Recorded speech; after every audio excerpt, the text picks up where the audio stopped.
Ele já se enrolou com Vasti, a ex-rainha bela, mas ele continua procurando só isso mesmo, ao menos no processo inicial. À medida que o processo de seleção continuar, ele vai tentar olhar outros aspectos além da beleza. Ele precisa de alguém que, diferente de Vasti, se submeta. E como que isso vai funcionar? Como que vai ser essa busca pela nova rainha? Ele vai mandar emissários, gente com a sua autoridade, para tentar arrumar um casamento com uma princesa de um reino distante?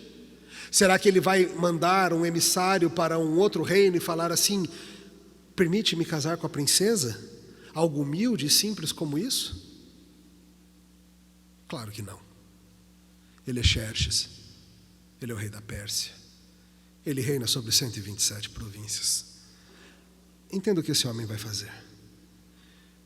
Ele vai arrancar jovens como vocês das suas famílias. Não importa se você é de Brasília, Goiânia, Minas, São Paulo, onde for. Os emissários do rei vão chegar na tua casa. Não vão nem pedir licença. Vão pegar vocês das suas casas, levar vocês para morar na cidadela de Suzã. E o rei vai dormir com todas vocês. E no final disso ele vai escolher a que ele gosta mais. É isso que vai acontecer. É assim a vida na casa da Pérsia. Talvez você tenha ouvido a história de Esther e você acha que isso aqui é um belo concurso de beleza. Ai, que sensacional! Deve ser o máximo participar do concurso de beleza da casa da Pérsia e ganhar. As moças não fizeram um book. Não tinha cada uma sua conta no Instagram vendo quem era mais seguida. Gente, não é um concurso, é um sequestro. É um sequestro por todo o reinado, que vai da Etiópia até a Índia. Algumas moças serão arrancadas da sua casa e levadas para uma cidade estranha, a centenas ou, em alguns casos, a milhares de quilômetros de onde cresceram, arrancadas das suas famílias, e ele vai dormir com todas, sim, todas, e ele vai escolher uma. A que ele gostar mais vai se tornar rainha. E espera-se uma rainha mais disposta a obedecer do que a ex-rainha Vasti. E as que não forem escolhidas, e as que forem descartadas, ficam livres para voltar para casa, seguir a vida, constituir família? Não. Se você não for a escolhida para ser a rainha, você vai ficar morando lá na casa das mulheres, lá no harém de Xerxes, para sempre, para quando ele quiser ele te chamar. A sua vida vai ser uma de escrava sexual. Essa é a opção. Ou você ganha e vira rainha, ou é escrava sexual dele para o resto da vida. Presa num casamento sem amor, talvez tendo filhos com o rei, talvez, não sei, sem nunca mais voltar para sua terra, sem nunca mais ver seus parentes. Essa é a vida na casa da Pérsia. Agora, imagina isso. Oficiais do reino visitando as casas em Suzã, nos arredores, e sabe Deus até que distância, procurando jovens bonitos para levar para o rei. Imagine você. Alguns de vocês aqui são pais. Alguns de vocês aqui mães. Imagine você, o tesouro, sua filha. Você vive espantando os engraçadinhos que ficam urubuzando lá. E aí você se vê incapaz de fazer qualquer coisa. A sua filha vai ser levada. E as jovens que foram levadas, com que espírito será que foram? Será que algumas foram arrancadas de porões, escondidas de armários, em poços, em cima da árvore? Será que foram levadas com resignação? Fazer o quê, né? Será que em alguns casos até uma certa alegria? E as que não foram levadas? Peraí, eu não vou entrar no concurso não? Não sou bela o suficiente não? Quero ir também. Não sei como é que foi isso, eu imagino que tenha sido, na verdade, um baita alívio. Não ser belo o suficiente.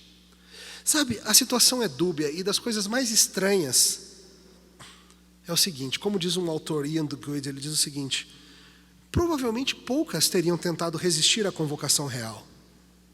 E muitas considerariam uma maravilhosa oportunidade de ter uma existência confortável, ainda que sem sentido. Para muitas, talvez parecesse com ganhar na loteria. Será que é mais uma dessas situações de Deus me livre? Mas vira rainha, né? Deus me livre, né? Mas vira rainha, né? Você percebe que a vida na casa da Pérsia é bem confusa às vezes? E sabe, a gente olha para isso e a gente não tem muito o que dizer, tem? Quantas e quantas vezes a gente se submete a coisas estranhas, a coisas que a gente não devia, coisas que não são lá muito certas? Quantas vezes a gente sacrifica a nossa liberdade, a nossa alegria, em troca de algo que é meramente seguro e aprovável aqui no mundo em que a gente vive? E olha, às vezes nem precisa ter soldado persa com lança e espada. A gente vai voluntariamente. Queridos, não são poucas as formas que a casa secular onde a gente vive vai tentar desumanizar você. A sexualização é uma delas. Tratar a gente como um mero pedaço de carne no açougue exposto. Não são poucas as formas que somos tratados como gado, ou como um número, ou como massa de manobra, ou como alguém a ser explorado, ou como um voto, ou como um corpo, ou como mais um rostinho bonito.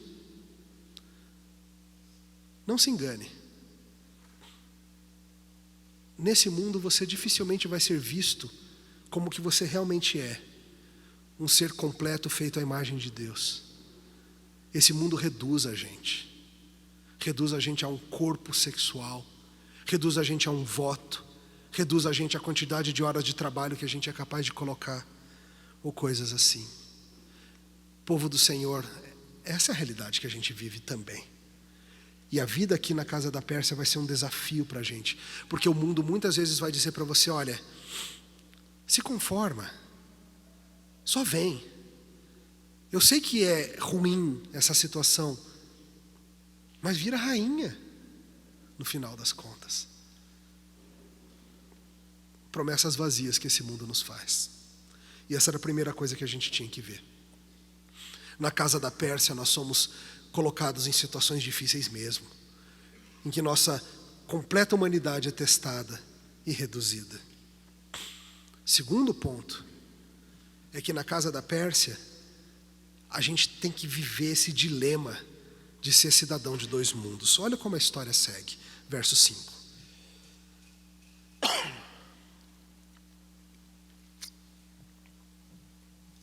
Ora, na cidadela de Suzã havia um homem judeu, benjamita, chamado Mordecai, filho de Jair, filho de Simei, filho de Quis, que fora transportado de Jerusalém com os exilados, que fora deportado com Jeconias, rei de Judá, a quem Nabucodonosor, rei da Babilônia, havia transportado. Ele criara a Hadassa, que é Ester, filha do seu tio, a qual não tinha pai nem mãe, e era jovem bela, de boa aparência e formosura. Tendo-lhe morrido o pai e a mãe, Mordecai a tomara por filha. Em se divulgando, pois, o mandato do rei e sua lei, ao serem ajuntadas muitas moças na cidadela de Suzã, sob as vistas de Hegai, levaram também Ester à casa do rei, sob os cuidados de Hegai, guarda das mulheres. E a moça lhe pareceu formosa e alcançou favor perante ele, presta atenção nisso. Pelo que se apressou em dar-lhes os ungüentos e os devidos alimentos, como também 7 jovens escolhidos da casa do rei, e a fez passar com as suas jovens para os melhores aposentos da casa das mulheres. Nota o que vem no 10, muito importante. Ester não havia declarado seu povo, nem a sua linhagem, pois Mordecai lhe ordenara que não declarasse. Passeava Mordecai todos os dias diante do átrio da casa das mulheres para se informar de como passava Ester e do que lhe sucederia. Em chegando ao prazo de cada moça vir ao rei Assuero, depois de tratadas segundo as prescrições para as mulheres, por 12 meses, porque assim se cumpriam os dias do seu embelezamento, 6 meses com óleo de mirra, 6 meses com especiarias e com os perfumes e ungüentos em uso entre as mulheres. Então é que vinha a jovem ao rei. A ela se dava o que desejasse para levar consigo da casa das mulheres para a casa do rei. À tarde entrava, e pela manhã tornava à segunda casa das mulheres, sob as vistas de Sasgas, eunuco do rei, guarda das concubinas. Não tornava mais ao rei, salvo se o rei a desejasse, e ela fosse chamada pelo nome. Ester, filha de Abiail, tio de Mordecai, que a tomara por filha, quando lhe chegou a vez de ir ao rei, nada pediu, além do que disse Hegai, eunuco do rei, guarda das mulheres. E Ester alcançou o favor de todos quanto haviam. E assim foi levada Ester ao rei Assuero, à casa real, no 10º mês, que é o mês de Tebete, no 7º ano do seu reinado. E o rei amou a Ester mais do que todas as mulheres. E ela alcançou perante ele favor e benevolência mais do que todas as virgens. E o rei pôs-lhe na cabeça a coroa real e a fez rainha em lugar de Vasti. Então o rei deu um grande banquete a todos os seus príncipes e aos seus servos. Era o banquete de Ester. Concedeu alívio às províncias e fez presentes segundo a generosidade real. Perdão. Quando pela segunda vez se reuniram as virgens, Mordecai estava sentado à porta do rei. Ester não havia declarado ainda a sua linhagem e o seu povo, como Mordecai lhe ordenara, porque Ester cumprira o mandato de Mordecai, como quando a criava. O texto segue e nós somos introduzidos a duas personagens muito interessantes. O primeiro delas é um homem chamado Mordecai, um judeu da tribo de Benjamim, filho de Jair. Lembra, eu expliquei para vocês ontem, boa parte dos judeus já haviam regressado para a região de Israel. Aquele decreto de Ciro ocorrera décadas antes. E esses judeus que estão ali já estão ali há algumas gerações. Como o próprio texto indica, ele é filho de Jair, que é filho de Simei, que é filho de Quis. Esse sim foi deportado no exílio. Veja, já são gerações vivendo na casa da Pérsia. E Mordecai está na Pérsia. Talvez os seus pais tenham tido a oportunidade de voltar para Israel, mas não. Vamos ficar por aqui mesmo, na casa da Pérsia. Vamos ficar por aqui. Não sabemos, mas eu quero que você veja o seu nome. O nome dele é Mordecai. Lembra da história do livro de Daniel? Como os babilônios tinham o hábito de mudar o nome das pessoas, era uma forma de retirar a sua velha identidade e colocar sobre a pessoa uma nova identidade.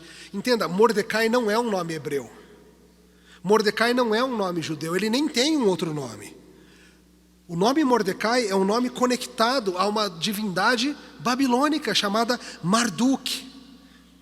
E esse começo ele é projetado para causar estranheza mesmo no seu coração. Havia um judeu, mas sabe qual é o nome dele? Mordecai, o nome de um deus pagão. Isso é nome que se dê para judeu. Que coisa estranha. Mas tem algo estranho acontecendo também, porque ele é um judeu, mas ele tem um acesso à corte que não é muito natural. Não é somente que ele mora em Suzã, ele habita e ele transita pela cidadela. Isso nos indica algo. Ele tem liberdade de movimento. À medida que o livro avança, vai ficando claro que esse Mordecai tem conexões políticas, tem recursos, conhece as pessoas. Alguém que, pelo visto, está muito bem assimilado à vida na casa da Pérsia. Se você está disposto a deixar o seu nome, se você está disposto a deixar as suas origens, se você estiver disposto a se tornar um persa, a Pérsia vai te recompensar com acesso, com importância, com liberdade. E a gente começa a participação de Mordecai e essa pergunta tem que estar atrás da nossa orelha. Mordecai, que nome estranho. Quem é você?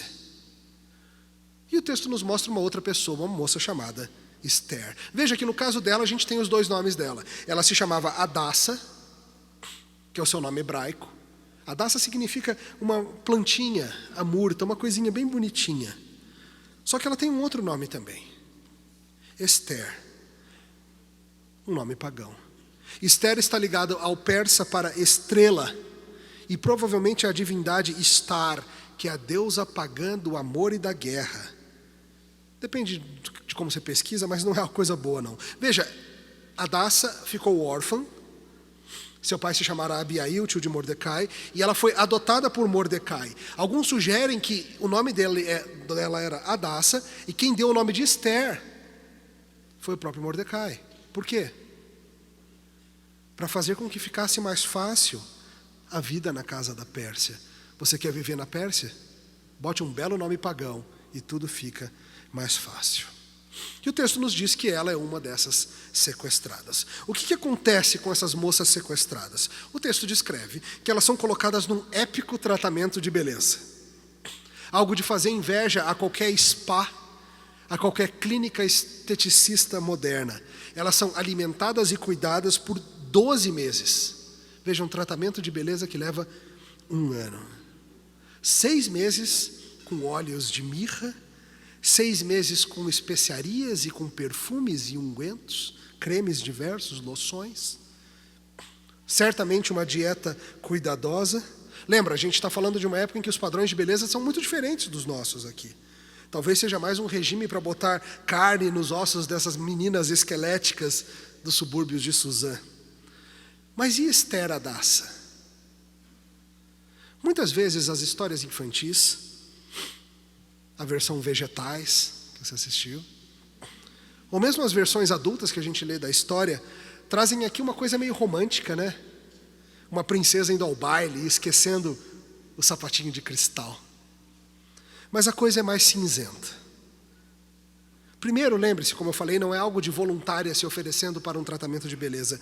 Segundo, que Esther age de um jeito um tanto estranho para o que a gente esperaria de alguém que é parte do povo do Senhor, ainda vivendo na casa da Pérsia. Veja como ela age nisso tudo. E na verdade começa com Mordecai. É claro que o texto pode não ter contado tudo, mas em algum momento pareceu haver resistência de ela ser enviada. Veja, se fosse a minha filha,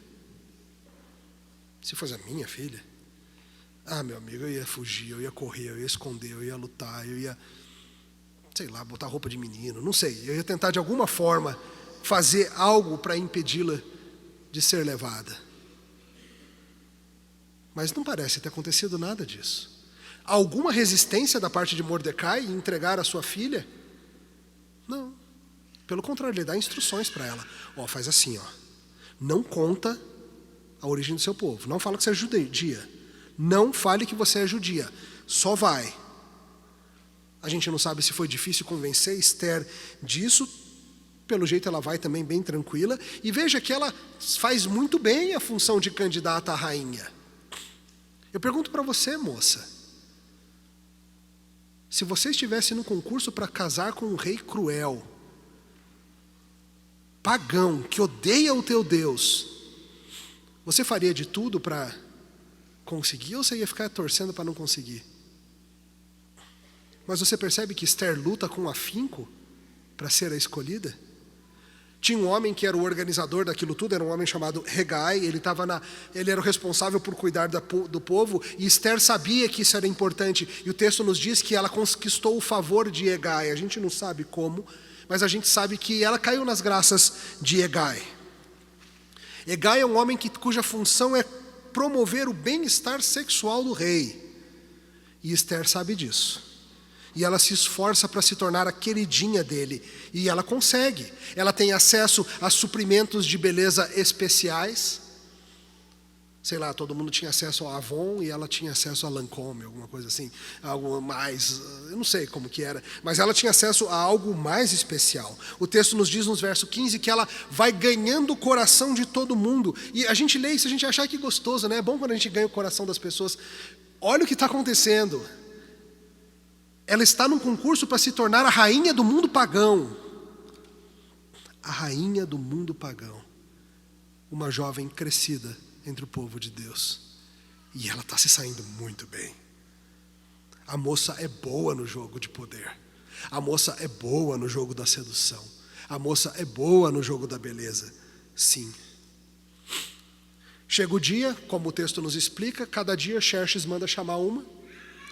Ela vai para a cama do rei, de manhã ela sai da casa das mulheres, passa a noite com o rei, de manhã sai do quarto do rei, vai para uma segunda casa, para o harém, virar uma concubina do rei, e se ele quiser ele manda chamar de volta, senão fica lá mesmo. Estava sob os cuidados de Hegai, vai para os cuidados de um outro homem chamado Saasgás, o eunuco do rei, guarda das concubinas. E cada moça, ao ir passar a sua noite com o rei, tinha direito de pegar algum apetrecho, talvez alguma roupa ou qualquer coisa, da casa do rei, da casa das mulheres, para tentar agradar o rei e ganhar. Veja, Esther tem uma escolha diante dela. Ela pode se esforçar para... Ela não tem como escapar do que vai acontecer. Mas ela pode fazer de uma forma tal que ela não seja escolhida rainha. Mas não é isso que ela faz. Ela se esforça para agradar aquele homem que odeia o Senhor dela, a fim de ser eleita a rainha. ela recebe de Hegai alguma dica especial, ela vai lá, ela passa a noite com o rei e ela ganha o coração do rei. Está resolvido. Temos uma nova rainha. Hadassah se sai muito bem como Esther.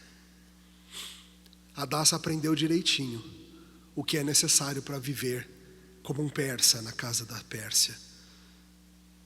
Mas Hadassah é judia. Por que ela está vivendo como persa? O que a gente aprende disso? Será que não é o caso, Emílio, de uma mulher ter que fazer o que ela precisa fazer e pronto, afinal, a vida é assim? Lembra do livro de Daniel, em que os personagens se recusam a fazer o que o rei manda? Eles se recusam. Eles não querem se contaminar. Eles não querem perder a identidade. Eles não escondem a identidade deles como judeus em nenhum momento. Eles não querem se dobrar diante do rei pagão, e se for o caso, eles vão para a cova de leões, e se for o caso, eles vão para a fornalha ardente. E eu te pergunto, você está vendo Esther com esse tipo de atitude? Saiba, ó rei, que não vou me dobrar diante de você. Me manda para a cova dos leões, mas eu não vou dormir contigo, coisa nenhuma. Você vê Mordecai tentando escondê-la?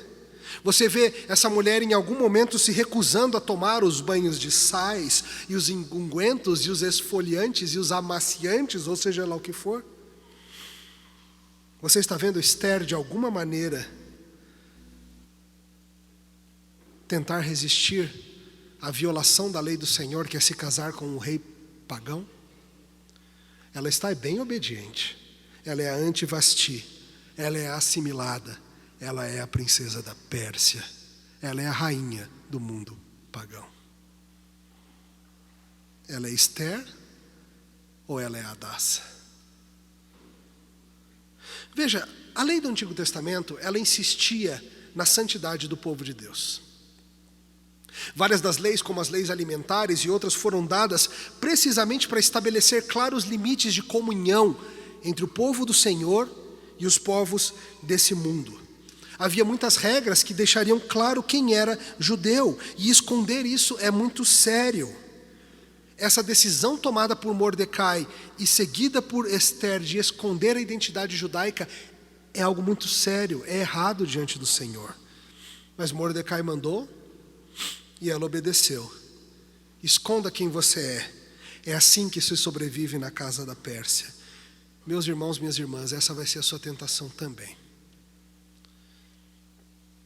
Não faltaram vozes, inclusive de cristãos, dizendo para vocês que a única forma de vocês avançarem nesse mundo, que a única forma de vocês de fato crescerem e se tornarem alguém na sociedade em que a gente vive, é se vocês estiverem dispostos a abrir mão de algumas coisas como besteirinha, como nosso nome de crente, coisa pouca como nossa identidade e santidade. Não faltará gente dizendo para você, moça, que o que você precisa é algo como Esther. A qualquer custo arrumar alguém para cuidar de você, ainda que com isso você tenha que abandonar muitos dos princípios que as Escrituras te ensinam. E certamente o mesmo para os homens. Não falta na casa da Pérsia oportunidades de avançarmos, mas oportunidades que envolvem a gente deixar de lado a nossa identidade cristã. Essa é a nossa tentação também. Viver como persa, afogar Hadassah e ser Esther todos os dias.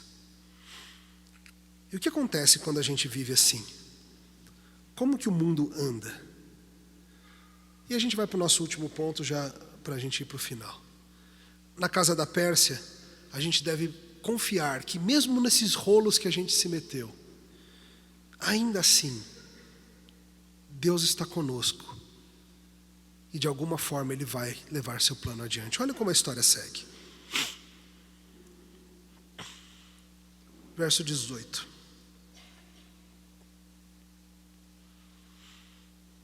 Então o rei deu um grande banquete a todos os seus príncipes e aos seus servos. Era o banquete de Esther.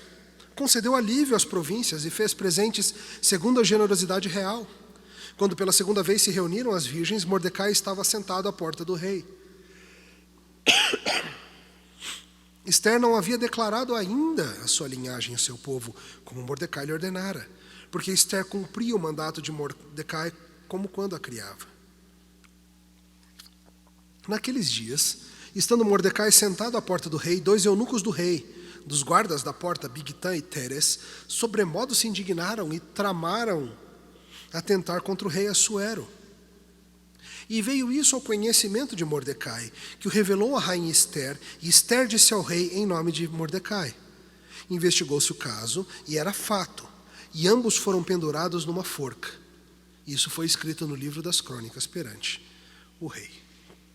Perceba o seguinte, às vezes a gente anda com a seguinte ideia, de que Deus está na dependência da gente para fazer as coisas acontecerem.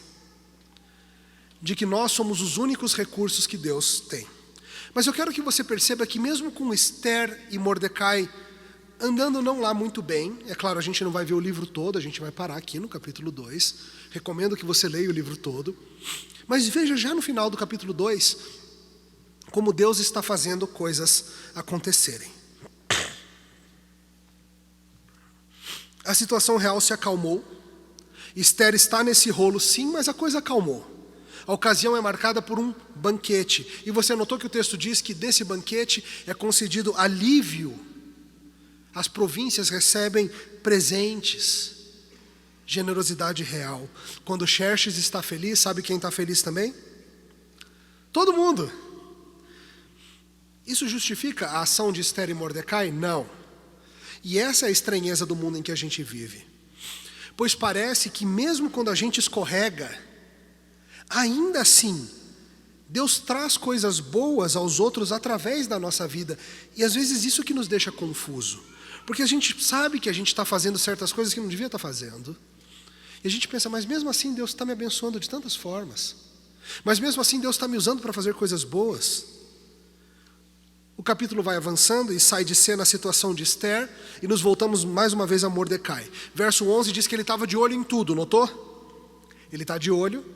Ele está atento, ele quer saber o que se passa com Esther na casa das mulheres. Nessa situação tão ambígua, ele segue de olho em Esther. Quem sabe um dia algo bom venha disso. E acontece. Um dia ele está no portão e Mordecai ouve uma conversa. 2 dos eunucos, Bigtã e Teres, estão bravos com o rei. Por quê? Sei lá, mas não devia ser difícil arrumar uma razão. E eles planejaram um atentado contra o rei. E Mordecai age com aquela informação. Por algum meio que a gente não sabe, provavelmente gente que conhece gente, ele faz chegar até Esther a notícia, 2 dos eunucos estão planejando assassinar o rei. E claro, o que Esther faz? Conta para o rei. Tem uma investigação e no final da investigação, os terroristas pretensos assassinos são mortos. Ou seja, nisso tudo, Mordecai serviu ao rei e ao reino, e isso foi registrado no livro das crônicas perante o rei. E é muito interessante que os reis persas, embora famosos pela sua opulência e por extravagância, eles também eram famosos pela sua generosidade.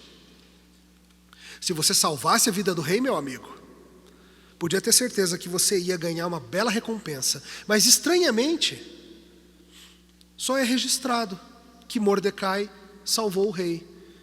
Poxa vida, ele impediu um atentado contra Xerxes.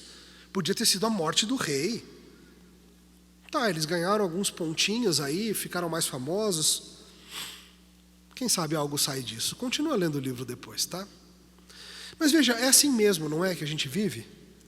Porque nesse mundo em que a gente vive, nós temos a tensão de sermos assimilados, temos a tensão de deixar de lado a nossa identidade bíblica, e isso se mistura com a oportunidade que a gente tem de fazer o bem nos lugares em que Deus nos colocou. E assim a gente faz o bem.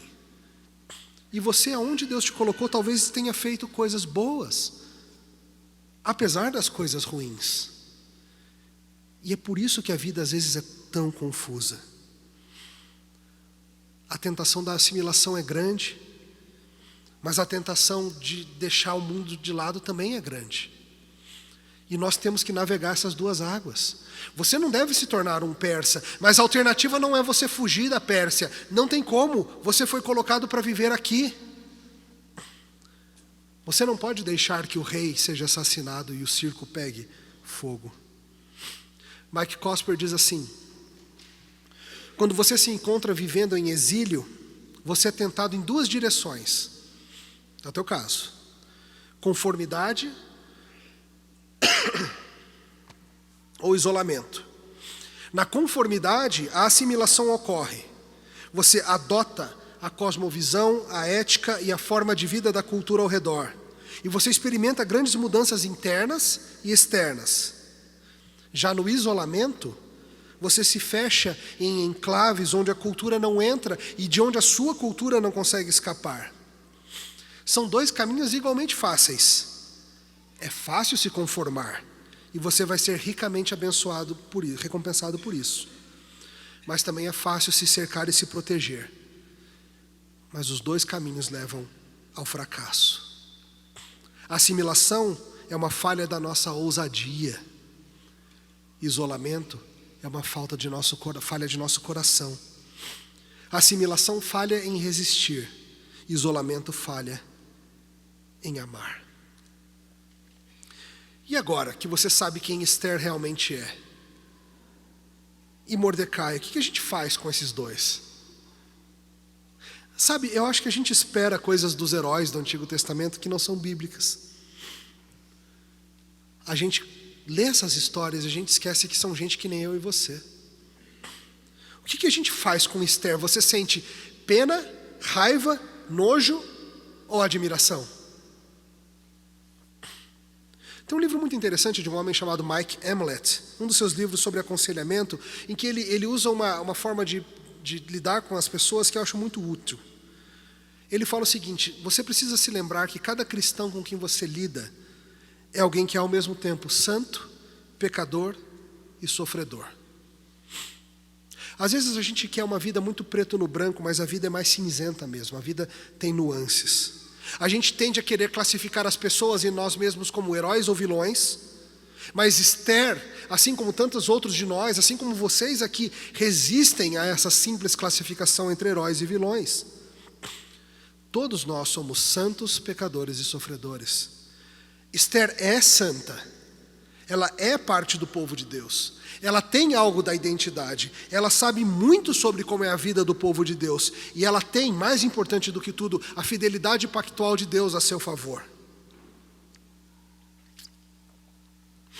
Mas além disso, ela é sofredora. Ela está numa posição frágil. Ela está numa posição perigosa. Você já viu no capítulo 1 como Xerxes lida com as mulheres que o desagradam. Ela está forçada a morar no harém real e ela não tem opção. Ela vai dormir com o rei, goste ela ou não. E ela é uma sofredora. Ela não estaria nessa situação difícil se os seus antepassados não a tivessem feito nascer na casa da Pérsia por causa da rebeldia deles. Ela está lá sofrendo por escolhas dos seus antepassados, sim. Não somente os que levaram o povo de Deus ao exílio, mas os que não voltaram com o decreto de Ciro. Você escolhe viver na Pérsia, uma hora a Pérsia te pega. Mas o problema é que uma hora a Pérsia pega os seus filhos também. Se ela não fosse lindíssima, nada disso teria acontecido. Ai, que chata ser linda, né? Não é isso, veja.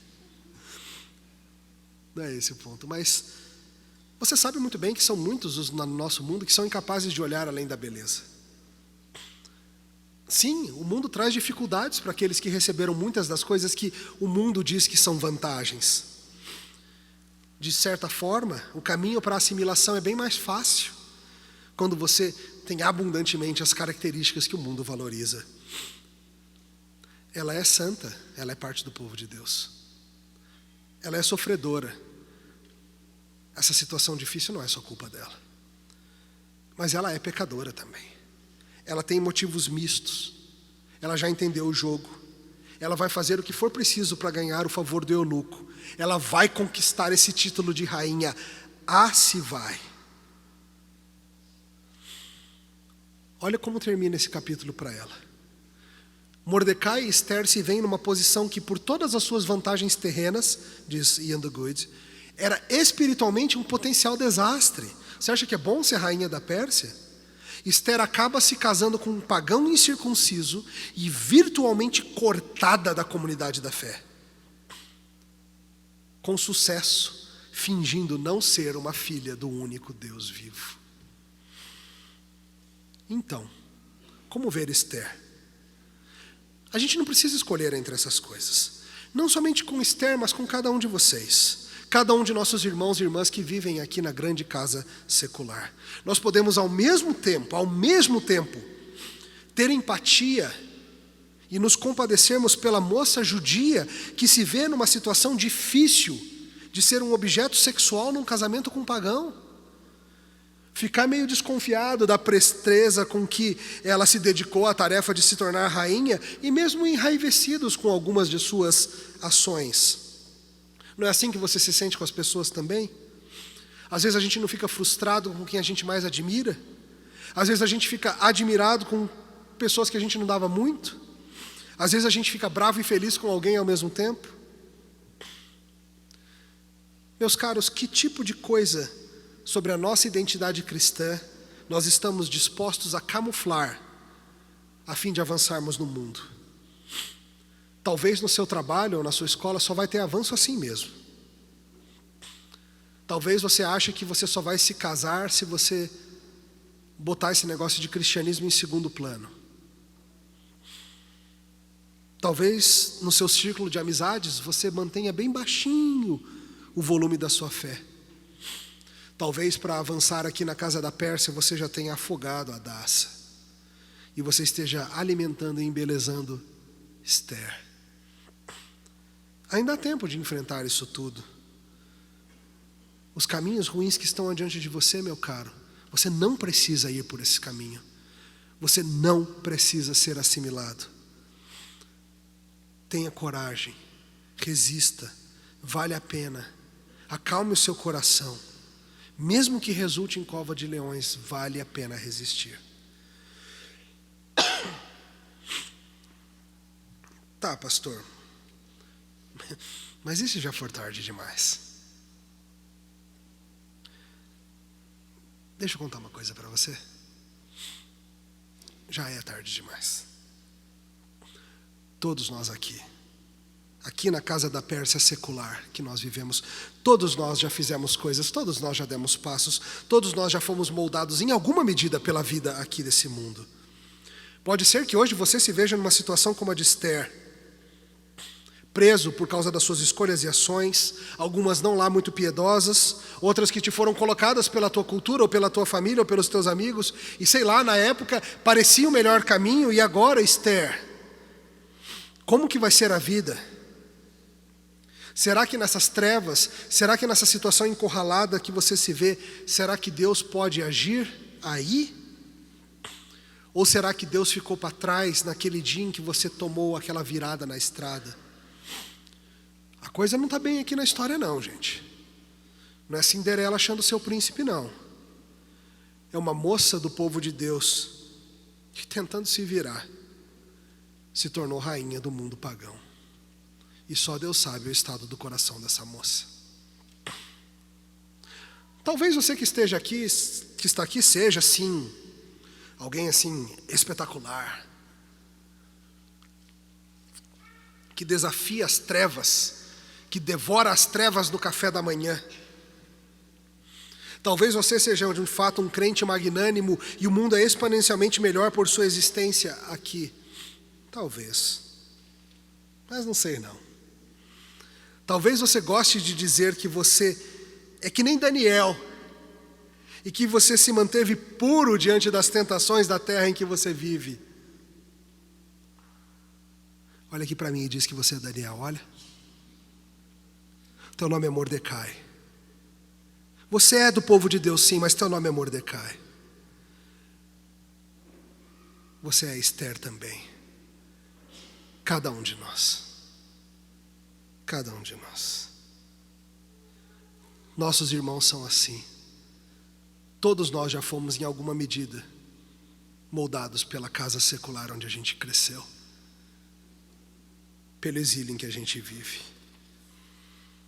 Eu sei que tem horas em que você se reconhece melhor no seu nome persa do que no seu nome cristão. Ainda que você não diga isso para ninguém. Eu sei que você olha para a cultura ao seu redor e você sente a atração dela. E talvez você já tenha até desistido de lutar. Você está sendo assimilado mesmo. E nem está achando ruim mais não. Você até veio na conferência, mas... Havia um judeu chamado Mordecai, vivendo na cidadela. Havia uma moça chamada Hadassa, mas ela preferia ser conhecida como Esther. E ela era bonita e capaz, e ela alcançou a cama do rei. Com seus encantos, conquistou o coração perverso daquele homem. Havia um povo que não deveria ser daquele mundo, mas esse povo está completamente enroscado nesse mundo. E a nossa vida é assim, muitas vezes. E agora? E se é assim? Tem esperança para a gente? Eu espero que você note como a Bíblia nos traz histórias como essa, brutalmente reais, sobre pessoas em apuros reais, em que a coisa não está dourada não, é cinzenta mesmo. E o nosso mundo é também um mundo onde mulheres são objetificadas com frequência. E sim, um mundo em que mulheres usam essa objetificação para chegar onde querem. E sim, um mundo em que a gente se comporta como se fosse daqui, mesmo a Bíblia dizendo que a gente não é. Um mundo onde pessoas escondem aquilo que deveria ser o mais importante, o Deus que a gente serve, para a gente avançar. E eu espero que você note que o mero fato de que essa história está na Bíblia é um conforto para você que está enroscado que nem Esther, para você que está que nem Mordecai, para você que nem eu e que nem todos os cristãos, a gente quer servir a Deus, mas essa casa da Pérsia onde a gente mora molda a gente em alguma medida. Espero que você note que uma história como essa nos mostra que há esperança, que há certeza de que em Cristo, ainda que você tenha afogado a Hadassa, você tem esperança de ser levado pelo amor dele. Há certeza de que, embora pecadores e sofredores, nele nós continuamos sendo santos. A esperança dessa história não é que Esther de alguma maneira resolva fazer a coisa certa, ou Mordecai de alguma forma acorde para a vida. A esperança é que o Deus dessas pessoas intervenha e as resgate delas mesmas. E essa mesma esperança está disponível para cada um de nós. Nele nós temos a nossa identidade. E sabe, meu caro, é libertador para você parar de fingir que você é Daniel e admitir, nem que seja só entre você e Deus, que no seu coração você gosta muito das coisas da casa da Pérsia.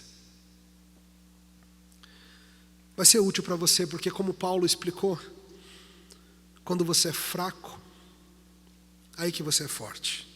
Quando você perceber que não tem nenhum herói na história da redenção entre nós, aí seus olhos estarão mais prontos a procurar um único herói de verdade. Aquele que, diferente de Esther, aquele que, diferente de Mordecai, aquele que de fato viveu de maneira não poluída. E aqui a gente tem que lembrar do nosso Senhor Jesus Cristo. Você lembra que Jesus também passou por um período de preparação para assumir o seu posto? Não um período de alimentação e tratamentos de beleza, mas um de pobreza, obediência, sofrimento e humilhação. E ele fez isso justamente porque ele nunca iria deixar a sua identidade de lado. Porque ele viera para fazer a vontade do Pai, para enfrentar Assuero ou o que fosse, sem nunca esconder quem ele era, sem nunca deixar de lado o mais valioso, o fato de que ele era o Filho de Deus, custasse o que custasse.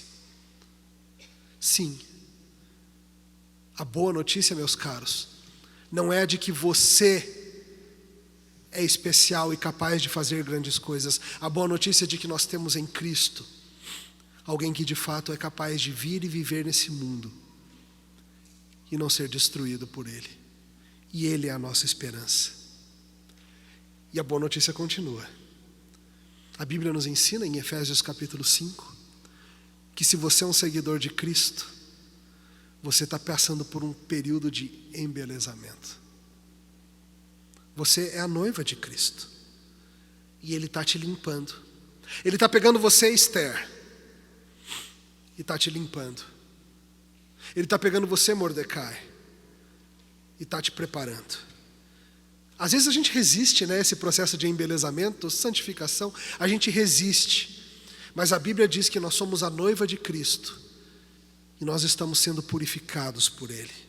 Ele está retirando as nossas máscaras.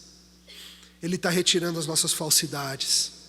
Ele está retirando as nossas ilusões. Ele está retirando a nossa camuflagem. Ele está arrancando os nossos disfarces. E dói quando Ele faz isso.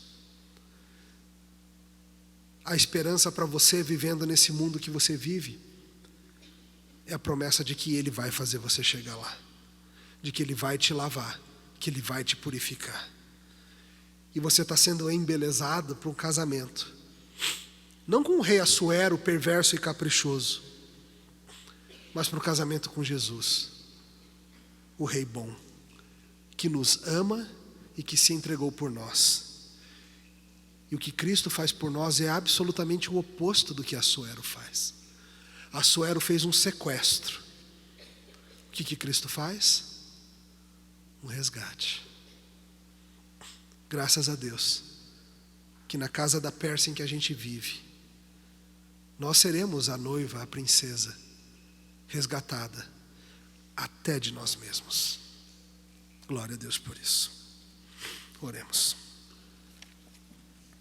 Senhor, nós agradecemos porque mesmo nos rolos que a gente se mete aqui na casa da Pérsia, nós podemos contar com a Tua mão em nosso favor.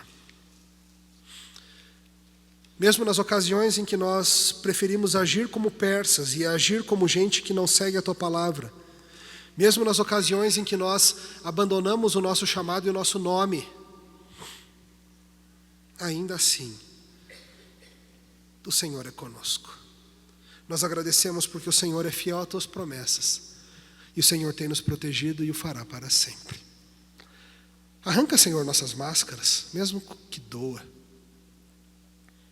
Arranca, Senhor, e faz-nos parecidos com o nosso Salvador.